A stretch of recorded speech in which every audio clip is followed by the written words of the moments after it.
मोहब्बत की तमन्ना है तो फिर वो वस्फ पैदा कर,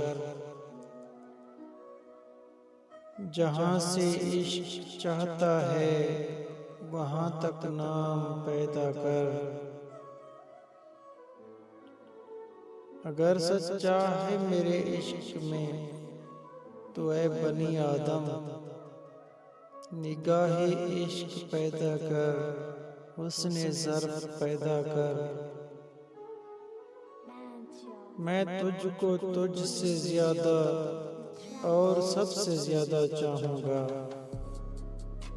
मगर शर्त ये है कि अपने अंदर मेरी जुस्तजू पैदा कर।